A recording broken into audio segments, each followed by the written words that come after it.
Hi, I'm Noel. Oh, wow, that's loud. I'm going to be perfectly honest and say that the first part of this title has little to nothing to do with the presentation. It's just named after this beautiful image from It's Always Sunny in Philadelphia, and I think it really applies because it's a really relatable feeling when you're going after something. Who am I? I'm Noel Tautges. Hi. This is the part where you say, hi, Noel. Thank you. I'm a senior in high school, and I'm really, really done, which is why I spend a lot of my day writing Python scripts and doing OSINT work that I feel interested in. My skills include Python, OSINT, and plunking out your reality on the piano. All of those what? Oh no, that's awful. Okay. I started doing Python and OSINT. OSINT first, really, because last summer, I was poking through the seedy underbelly of Discord. I don't know if any of you use Discord, but it does have a seedy underbelly. And I found the server of a crypto developer, and he posted his website, and it had the who is info unlocked. And it turns out that he was an ex-ransomware developer from Belgrade, Serbia. And if anyone knows how to report that, please tell me. I don't know how, and it's remained an unsolved mystery in my mind. So I started doing OSINT because it's just the feel of an investigation. You take a set of leads, and then you find everything connected to those leads, repeat until you're done. And that feeling is exhilarating to me, and that's why I do this. It's fun. This research is probably not new. In fact, while I was seeing if anyone has done this before, I came across posts with poor grammar and spelling on various seedy websites. Some legitimate blog posts, like some I'll mention later, but mostly just people writing doxing guides, which is not very wholesome. Please don't do that. And but I derived it independently since this summer when I started investigating that ransomware developer. But no, what is the research? I'm glad you didn't ask. The answer is a 3-step cycle to laterally move between accounts using recovery information, also an overview of the presentation. 1, gather incomplete recovery information. 2, complete said recovery information. And 3, use the completed recovery information to discover new accounts. Rinse and repeat. That's the main cycle. Also, ethics question mark and mitigations to these techniques. So, services we sign up for online. You probably have, like, at the very least, a handful, if not many you've forgotten. You give them some sort of identifying information, a username, email, phone number, and it gives you a service in return, presumably. There are single-factor services which use email authentication, like online textbooks or grading websites or forums. Presumably, you only have one, maybe more on the forum part. But for the most part, you just deal with them via email, since there's logically only one you'd use for that situation, like your school email. And then there are multi-factor services like Twitter, Facebook, Google, eBay, etc. And these have email and phone methods of authentication. And they're a bit more open-ended, still sort of pointed in a single direction, but more open-ended. And both of these raise a question. What happens when you lose your account? Because we've all had to hit the reset password button at some point. And while it may be shameful, it happens. So what does happen when you lose your account? For email-based single-factor authentication services, it's just you enter your email, it sends an email, you click the link in the email, you set a new password. But what happens when you have multiple methods of authentication, multiple ways that you log in? How do you pick between them? How to decide? And the answer to that answer is recovery processes that expose info to the end user without knowing that the end user is the account they're trying to reset. And that is what I'm going to be talking about today, is the implications of that and how we can leverage it in our investigations.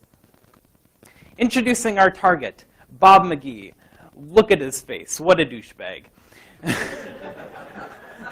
Bob has been making bomb threats to schools in Madison, Wisconsin. How shameful, how unwholesome, also illegal. I know his Twitter and his Facebook because I can use Google. And from several of his tweets, I know he has lived in Madison for quite some time. Bob McGee is not a real person. Please do not attempt to contact any Bob McGees in the Madison area. Thank you. So we move on to step 1. Gather incomplete recovery information.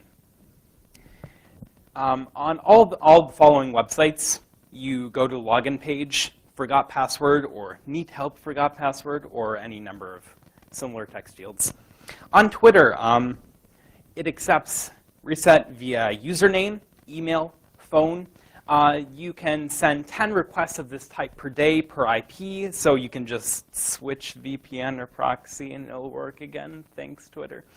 And it can indeed be automated. In fact, it was done by this Twitter user, int0x33, via Python and Mechanize, which is pretty cool, I think. And it could be integrated with the proxy switcher for fully automated brute forcing of phone numbers, etc. Note that on Twitter, phones can be used for multiple accounts. And there is a separate error message to deal with this. This phone number is on multiple accounts. So account for that in any tools you make. Also, recovery info, and this is crucial. Recovery info can be locked down.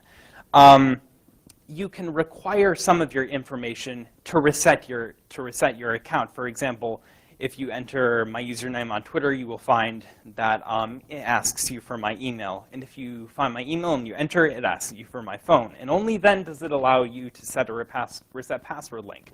That is in settings. That is very useful to turn on. Also, Facebook. It accepts name. It has a list, and then you can pick one and say, oh, yes, that's definitely me. Also, your username or your ID number that's in the URL, or your email or your phone. Any of the above will work. As far as I know, there's no rate limit, but good luck automating it since Facebook has literally shown the willingness to obfuscate their HTML to foil ad blockers. So I don't know how useful that'll be. Twitter. So we retrieved some recovery information. A phone ending in 3-1 from Twitter. Same, but plus 3-1 for Facebook.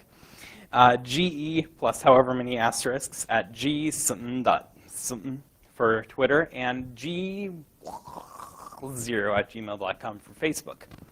So how do we use this? We complete the recovery information. Nice segue. This is where the fun begins. There are so many ways to deal with this, and I love them all. So recovery information is not uniformly incomplete. That is an awful, they didn't think of this. They didn't really think this through. And what this means is that different services expose different parts of the underlying identifiers.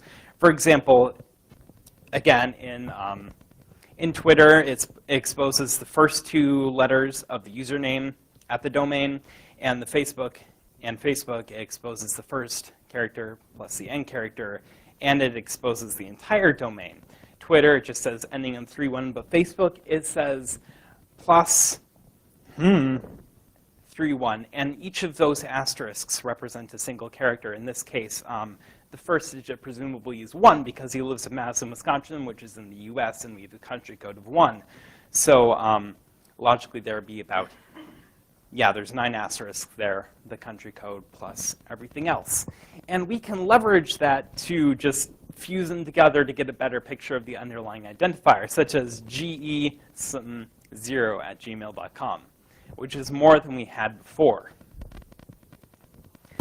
And the second thing is identifiers can be guessed. Display names and usernames are often chosen based on the email used, and they're reused across different services.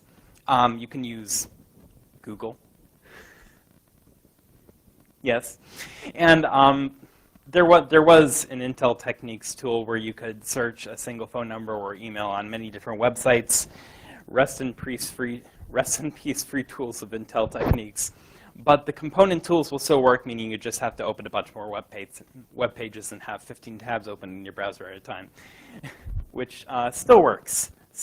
And often Google covers them all, which is pretty neat. But hold up for a minute.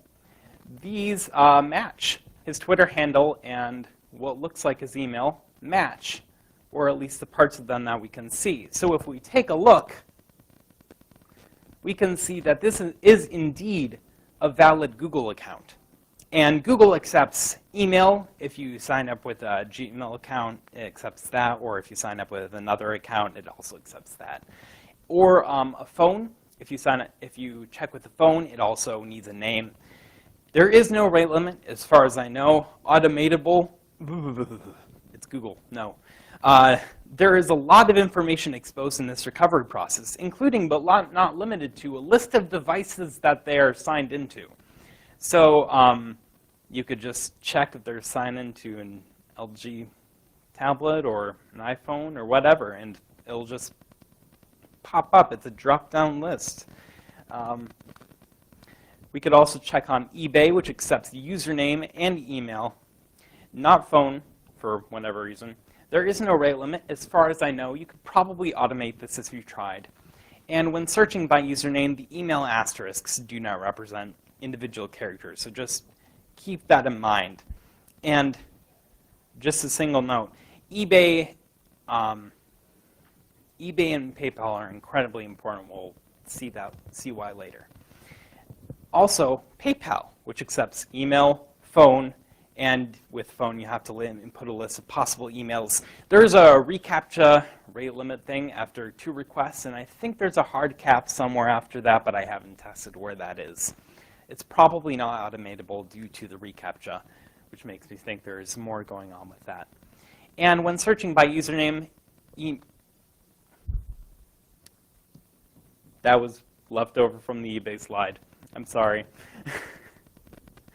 And another useful property of people's accounts is that usernames are shared across websites. A Gmail email could appear at Hotmail or Yahoo, etc.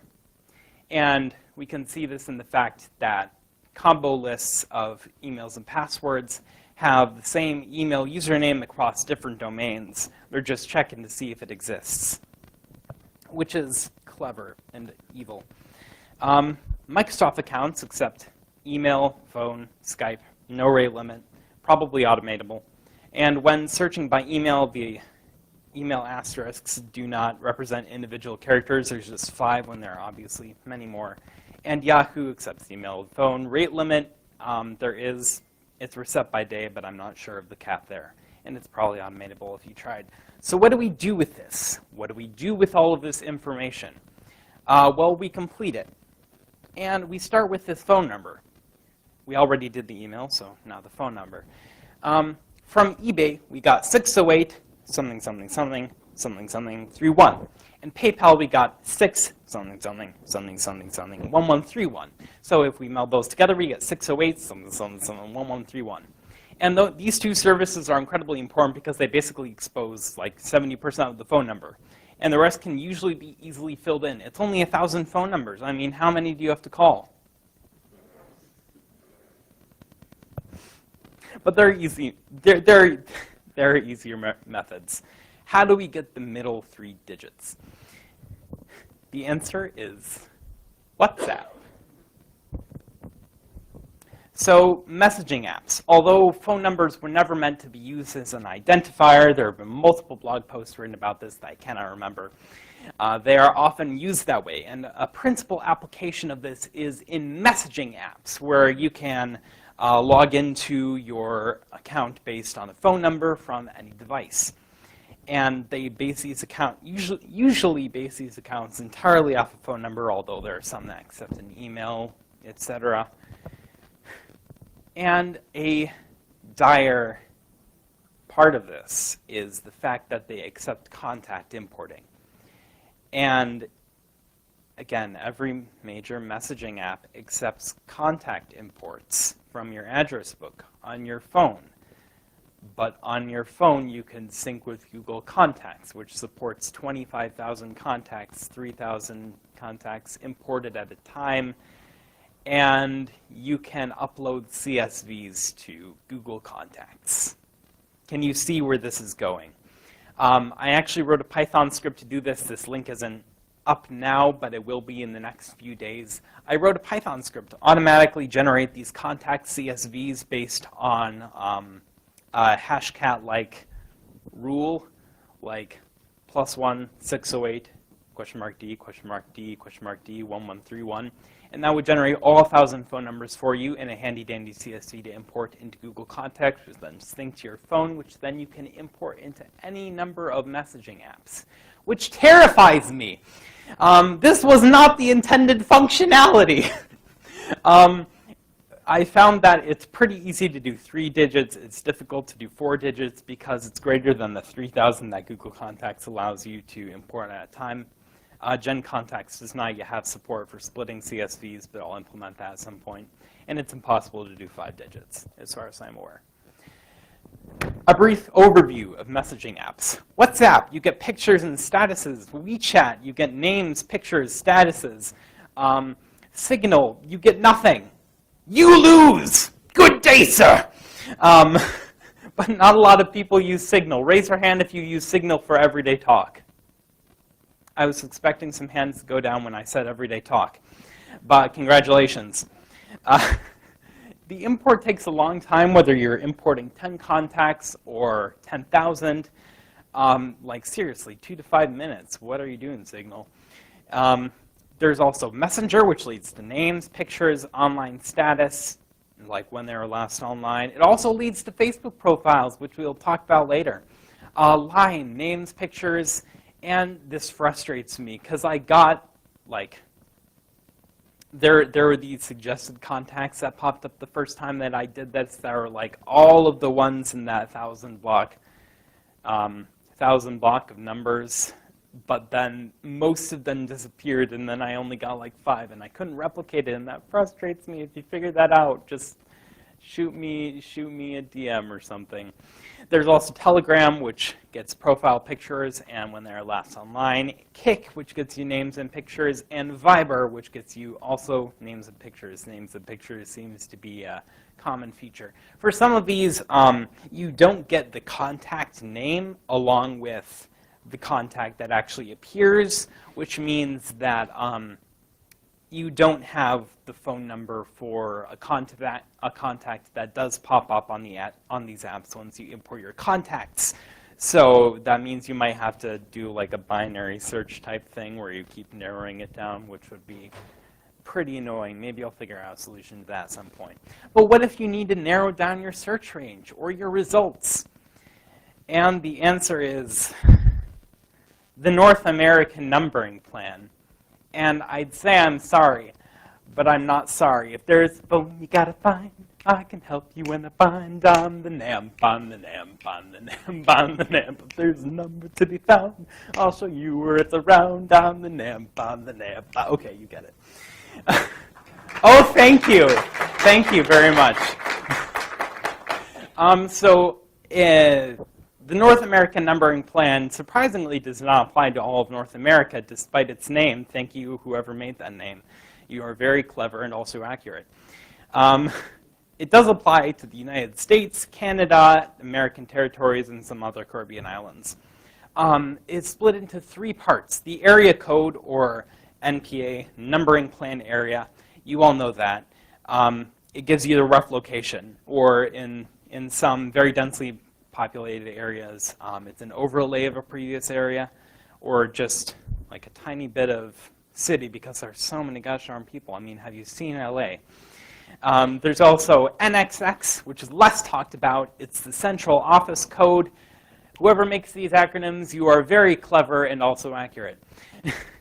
They are allocated by the original carrier, such as Charter or T-Mobile or Sprint or Verizon or AT&T or whatever.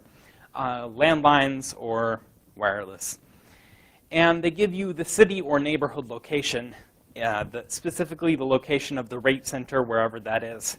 They are often abbreviated, which is annoying. Like, I mean, you try looking up a rate center called it's very frustrating. And finally, the subscriber number, which Sometimes they're allocated in groups of all 10,000, but also they're allocated in 1,000 number blocks. Check nationalpooling.com for that data. You can also download a CSV of all the central office codes in the US at nationalnampa.com. Thank you, National Nampa. And if we go to the 608 area code and search for Madison, we can see that there are 180 different central office codes for Madison. And we can check any number of those for Bob. However, this is where that analogy begins to break down, because I don't want to get someone's phone number up on the screen. That would not be very wholesome. And I don't feel like getting one of those free number apps and then having it expire and someone else gets in. Someone calls us saying, "Oh, is this Bob McGee? Did you send bomb threats?" And that wouldn't be very wholesome. And from number 3, finally, sorry. We use the completed recovery information to discover new accounts or information. And from top left clockwise, we can see Twitter, where you can upload your address book on Gmail or Outlook. LinkedIn, where you can import through Gmail, Yahoo, Outlook, AOL, generic mail account, or a CSV, as far as I know. Instagram, through the mobile app, you can sync your contacts. And Facebook, you can also sync your contacts, though they're, yeah. Some caveats: I couldn't find a desktop Facebook or Instagram importer. And the Instagram import is wonky and doesn't immediately resync when you flip the switch. It takes a day or so. So it's just incredibly frustrating. If you want to do it in one go. Rinse and repeat. Repeat the cycle for any new accounts found. I left some out because they send a text message or whatnot, like Instagram, and it's incredibly frustrating to deal with that. So let's take a step back. What does this mean? Ethics? Question mark? I mean, there are legitimate applications of this process. I mean, you could find a friend from high school if you're not in high school, or find someone making bomb threats, I guess, or a ransomware developer living somewhere you know how to report a crime to. But I can draw a firm line in the sand, and that's don't be Krebs. If any of you are aware, there's this journalist called Brian Krebs. He did a lot of work concerning cybercrime. And like a couple weeks or a couple months ago, so there's this guy on called Not Dan on Twitter also, and he along with a couple of others revealed how a sponsor of Krebs' website blocks any IP that sends a sign ping to it. And in response, Krebs doxed him publicly. And that's not something you should do. That's not very wholesome. So just don't do that. It's not that hard. There is a line between investigation for the sake of knowledge or satisfaction and doxing. Doxing is rude. Don't do that. Just don't. And finally, mitigation. What can be done to prevent all of this? At the service level, services can rate limit requests. The best example of this is PayPal, where only after 2 requests, they start doing recaptchas on you, and then they cut you off entirely after a certain point. And that is incredibly useful, because why on earth would you need to do that many password requests?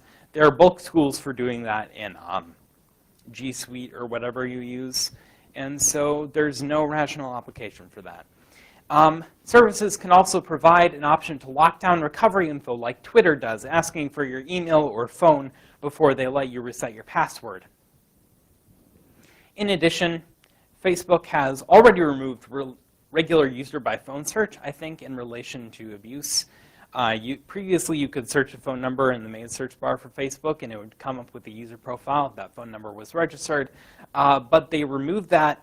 But the thing is that other methods still remain, like the one in the app, in the Messenger app or in the Facebook app itself. And that sort of concerns me, because if they're not, I'm not sure what's going on with that.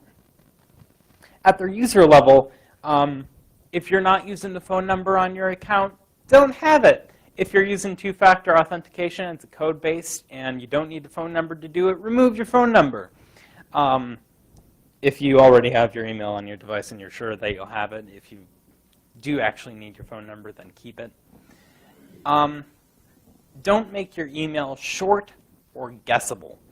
And what that means is that previously we guessed Bob McGee's email by seeing his Twitter handle and seeing that it matched his email. We want to prevent this. Also, what I mean by don't make your email short is the fact that you can brute force email addresses pretty easily. I mean, Google has an endpoint that they use to check if an email account exists. There are tools out there to brute force them, and I got through 5 digits in just a couple of days. So beware. You could also probably do that for Outlook, but as far as I know, nobody's written a tool for that yet. Are there any questions, concerns, comments, queries, anything else beginning with the hard C, no other words accepted?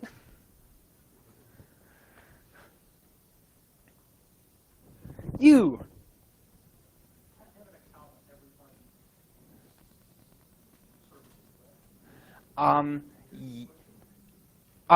If you're resetting, he asked if you have to have an account on every one of these services. Not for the ones where you have to reset your password. For the messaging apps, yes, you do have to have an account. There are also discoverability settings on some of these services, like Twitter or maybe some of the messaging apps that you can turn off to let people not see you by that information. So you might want to look into that if you want to protect yourself. Okay, neat.